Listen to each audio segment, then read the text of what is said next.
This is you, right? You've just loaded into your favorite party game, Dead by Daylight. The new killer is out and you're in baby Wesker City. You spin him, you blind him, you drop a few pallets at the last second. Overall, you juice this killer and gave your team plenty of time to finish the gens. Your second game, you get a baby trapper on Gideon's meat plant, aka Pallet Central.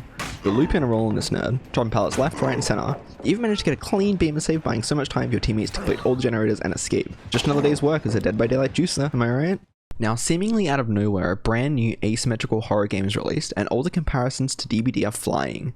You, as the epic Dead by Daylight player you are, with nearly 3,000 hours of your life dedicated to being an absolute Chad, decide to download it and give it a crack with the expectation that you'll be juicing some baby monsters with all your crazy impressive Dead by Daylight skills. First game on and the monster finds you weaponless. Without a pallet in sight, you take a hit immediately and run for your life. Fast forward, you now have a flamethrower to defend yourself, but the monster is a fucking doll for some reason and just stumps straight through it to give you another slap. Every time you pull out your weapon to try to defend yourself from some creepy old man and his puppets, they just push straight through it, hitting you and leaving you unable to do anything. Second game on is no better. The doll master keeps hitting and downing you and you can't even put up a fight. Weapon or no weapon, the monsters seem to be ridiculously overpowered, and then you as a teen have no chance of winning the game. If only you could lose them like in Dead by Daylight, then this game might actually be playable. Alright, but what if I told you there was another way? What if I told you there was another way of winning that may feel even more rewarding than juicing a killer for 5 gens? Well, stick around, because I'm about to give you the most Dead by Daylight oriented guide for destroying monsters in VHS. First things first, what do you do in VHS? The monster's role in VHS is similar to that of the killer in Dead by Daylight. The goal is to kill all survivors. You hit them once, they're injured.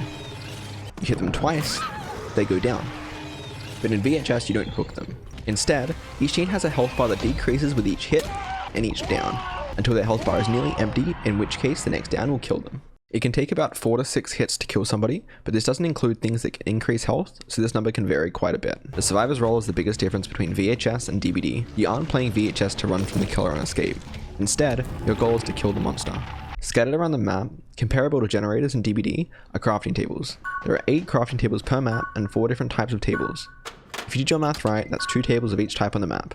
Once you kill the monster with one of each of these types of weapons, then the monster is permanently dead and you win the game. With this knowledge, let's get into what exactly you need to be doing as a teen to win. You load into a game, the first thing you need to do is ping your location. The monster starts the game as a teen before transforming, and if all teens ping their location at the start of the game, you aren't going to get caught off by a teen transforming in your face. You'll know immediately that they are the monster because they'll be the one teen that didn't ping. After loading in and pressing your ping button, the first actual thing you want to do is get on a crafting table ASAP. Without a weapon, you are useless and defenseless, so get straight into a crafting table. If you're the unlucky teen that the monster finds first, there are 2 things you can do. Either hide if he hasn't seen you, or if he has, run. You're going to want to hold that W key. Distance is your friend. If you manage to find a window, you can try to loop it, but this game isn't designed for you to be uncatchable, so it's not going to deter the monster for very long. Once you have a weapon, you are now actually capable of helping your team. There are a few things you're going to want to be doing once you have a weapon. Defending your teammates that don't have a weapon, attacking the monster, either by pinging your location so your teammates can bring the chase to you, or running to the team that is currently being chased. If nobody needs defending and the monster isn't actively chasing anyone, then you should be collecting in-game items like chompy bars to heal you, pop soda cans for that sweet speed boost, both of which come from the vending machines when they are lit up, healing your team, or healing yourself using the healing stations located around the map. If you don't have a weapon and you're being chased, you need to be pinging your location. Double tapping your ping button causes an exclamation marker to appear where you are. This allows your teammates to know where you are and where you're being chased. If the teammates have weapons, which you'll be able to see on the HUD under their names, you want to be running the monster to them. You may need to ask them to ping their location if they aren't already. Now that you have a weapon and you know what you should be doing, how do you use your weapon efficiently? If you haven't already, it may be a good idea to go into the training and test out each weapon. The weapons all work a little differently and there are positives and negatives to each. I'll try to give you some overarching tips to cover all weapons, but some of these tips won't be as effective as others for all weapons. Number 1, keep your distance. If the killer hits you or your team, anyone within a small radius is disrupted for several seconds. This means that for you to injure the monster with your weapon, you don't want to be getting within hit range at all. Keep your distance and wait until the monster makes a mistake or gets greedy, then you can step up and injure them. Number 2, don't waste your weapon. A good strategy for monsters is to be constantly threatening somebody with a weapon without actually taking enough damage to die. This way the teen wastes all of their ammo and they can go in for a hit without dying. So, if you're playing teen, you want to try to be as frugal as possible with your weapon charges during a standstill fight. Don't be afraid to use lots of charges sometimes, but you also don't want to waste your weapon immediately and get no value. Number 3, having a weapon is your priority. In lots of situations, if your team don't have any weapons, your first priority should be getting a weapon. You're defenseless without one. Your weapon has near to no charges left, discard it and craft a new weapon. If you couldn't loop in Dead by Daylight without crafting some sneakers, do you think you'd be searching chests and doing totems before crafting those juices? Number 4, defend your teammates. A teammate without a weapon is a free down for the monster. Stand by your teammates while they are crafting. Run to a team being chased to help them out. This game has an inbuilt VC and has a very expansive ping system. Use it to help your team. Number 5, Once a weapon type has been used to kill the monster, all weapons of that type now become stun weapons. These weapons no longer banish the monster, but instead stun them in place. This allows your teammates to banish the monster with weapon types that are still needed to kill them. Number 6. Don't be afraid to use your weapon in place of going down. If you go down, you lose your weapon. So if you're injured being chased by a monster, use your weapon as best as you can. You're going to lose it anyways, you may as well lose it trying to defend yourself than lose it by getting hit. If you have a stun weapon and you're about to go down, stun the monster, even if there are no teammates nearby with the kill weapon. Here's a game I played to showcase the thought process that I have while playing as Teen. I've also added a little bit of narration to touch on where I could have done better or improved. I hope you enjoy. Okay, cool. We're leading in. Immediately I'll ping. What do you have? Blue. Yellow's the only one that didn't ping, which is a shame. I'm gonna go for an Infernal Eye. It's my favorite cast. It's the same crafting time as the sword, but I find that it's more of a guaranteed hit. They're nearby, so I'm gonna hide immediately. I'm gonna get a locker, which is normally a terrible thing to do because you get grabbed out of it. But I was quite hidden, so I think I'll be okay. Normally I would advise against getting in lockers, but considering the monster was chasing somebody else, I felt safe in getting in this one and hiding for a moment. Also keep in mind that your teammates can see when you're in a locker in the HUD. It did a scan, and I see that my aura was right there.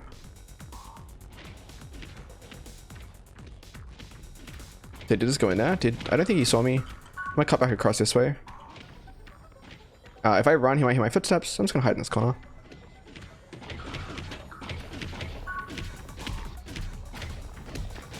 I'll move to this corner in case he comes from that side. He knows that I'm around. He just can't find me, which is really, really good because it's wasting too much time for my teammates. Hiding in corners like that works out really, really well. See the Jess and the Faith probably nearly had their weapons crafted, and that's 2 scans. It's a long time to waste on one teen. They might get him here because they just broke his armor. One of them took a hit. When someone's breaking armor, he doesn't get stunned, so you have to be a bit more careful. I'm not sure where he is. I think he might be upstairs still. Okay, cool. That was really good. That was really lucky. I knew he was nearby, which is why I started the craft. Well, sorry, why I started the deployment of that. It's just kind of lucky that he was running toward me and away from them. I'll start crafting the ray gun here. I'll ping it again so they know. But he might spawn nearby. He does spawn kind of nearby. And he can hear crafting tables really loudly, so you gotta be careful with that. He did another scan, so he'll know that I'm on here. I might wait for him to come up, because they both have weapons. I'll ping my location again. No, they're fighting him right now. That's great. There's 2 Sigmas down already. Hopefully he didn't hear me on this, and by the time he respawns, I'll be close to finishing it, and I'll be able to find him and help these guys. This is a shame, but that's okay. Now, I'm the only weapon, so what I want to do is find my team, kind of hang out with them, defend them a little bit. It can be a little hard against the wart because he still has his armor, and if I use my weapon on his armor, I lose it.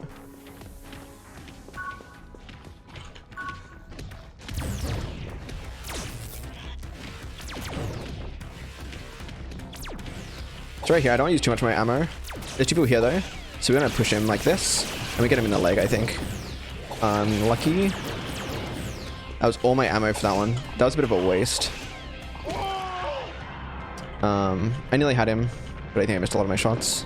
Yeah, I thought I'd be able to get him, but in hindsight, I can see that he had a lot of cover, and I probably should have stopped shooting to save my ammo on an unlikely hit. Currently no weapons, so even though Pixel's down, the priority is definitely getting a weapon, and I think a banished weapon would be the best. So I'm gonna go straight for this. Hopefully the Faith goes and picks her up. He's shielded, which means he's probably near the other teens, or pushing them. Pixel's up.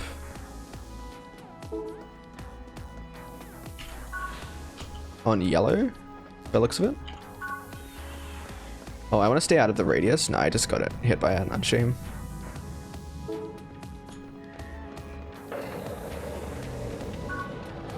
He's right here. I have a weapon. If I get too close, he'll hit me. But I think I've got to push him here and it'll distract him from my team. I've had no hits yet at all.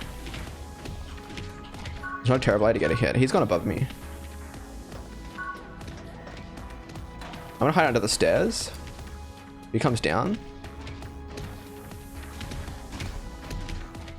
So I'm sure you can probably guess which rule I didn't follow in this clip. I stood way too close to the bottom of the stairs, so when he turned around them, he was already in hit range. So this is very clearly a mistake on my behalf.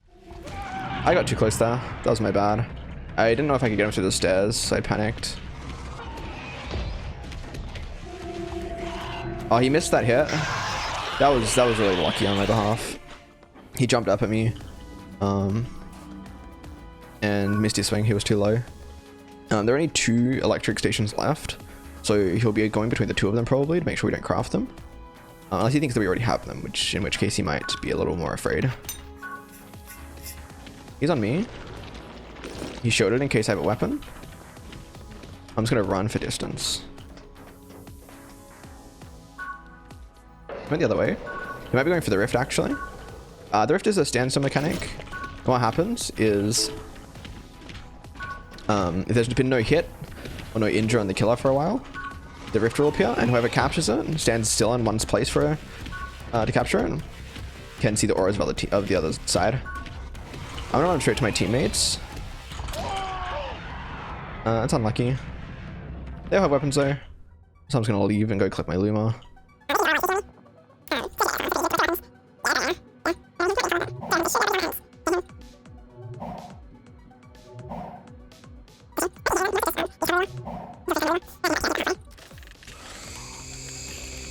Which direction was it? It's right here. He's somewhat nearby. He's right there. So from what I can tell, he just hit the RC flyer instead of the person using it, which means they lose the flyer, but they don't take damage. So in some cases that'll be good. In this case, they've kept the flyer because they have a mod that allows them to keep the flyer when it gets hit, but lose 25% of its charges instead. So I nearly finished my ray gun. He pushes us. Should be able to defend us, and once I finish it, we should be able to hit him. Alright, cool. I'll get a heal while I'm here. Thank you, Faith. Jess. Oh, he's feasting, which is cool, because we can see him. She pushes with a helicopter, I can push with my ray gun. I hit him once, so it is slowed. I want her to break armor if she gets the chance. We'll slow him down there with more bullets. We don't waste a lot of ammo. Turn into the corner. I'm not sure how many shots it is to kill.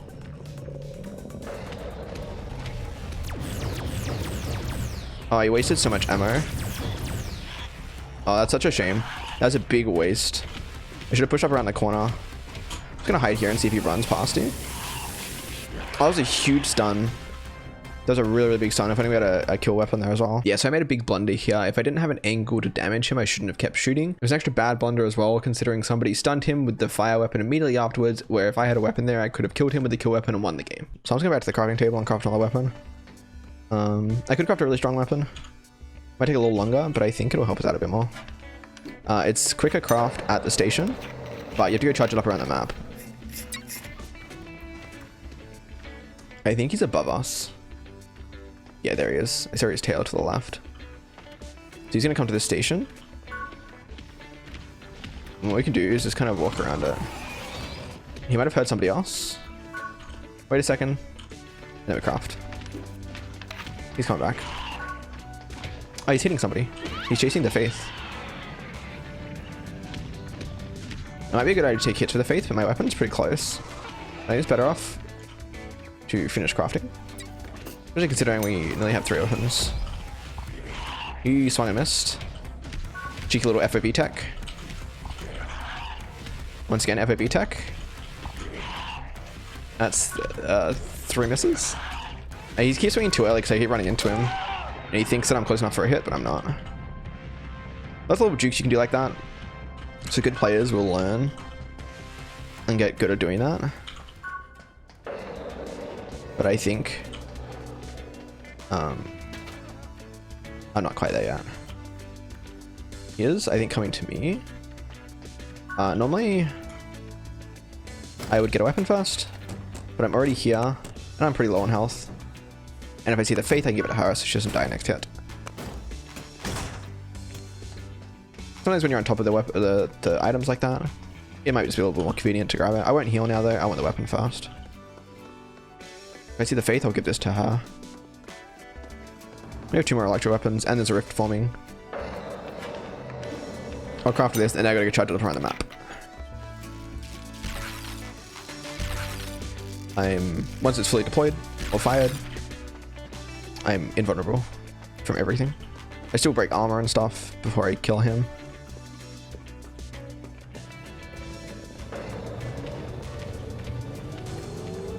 So I'll get into it now. I should catch him here unless he armors first. Oh, he armored. That's so unlucky. So this was a very close call. I don't think it was necessarily a mistake, but I could see that he was armoring, and considering I had a higher ping playing on US servers, I should have maybe cancelled it and ran away from him until I got another chance to use it. Okay, you did get one kill. There's a mechanic called Book of the Dead, which if found, you can res one teammate once, and they come back a lot weaker than they were. But a pixel, now that she's dead, floats around the map looking for it, and we find it. We can resurrect her. It's a bit of a hassle, but it's pretty strong, so it makes sense. I also have a perk on called Vice Grip. What it allows me to do, I don't think he saw me. What it allows me to do is once I go down with a weapon, after somebody has died, I get to keep that weapon. He's gonna come straight back here, I think. Yeah, we gotta run. I know there's a vault down here. I don't know how helpful it is, but we can try. He got me with his stun. Unlucky. Oh, they found Book of the Dead. Oh, let's go. While he's capturing if he's capturing the ref, then Exodol might come for it.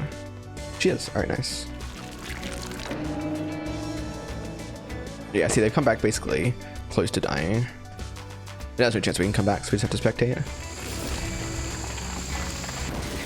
Yeah, once again. He showed it up just in time. GG's. I hope you found this video helpful in some way. Let me know if I missed anything or was wrong about something. Otherwise, I hope you enjoyed it. Leave a like and subscribe if you did enjoy it. I'll see you in the next one. Thanks for watching.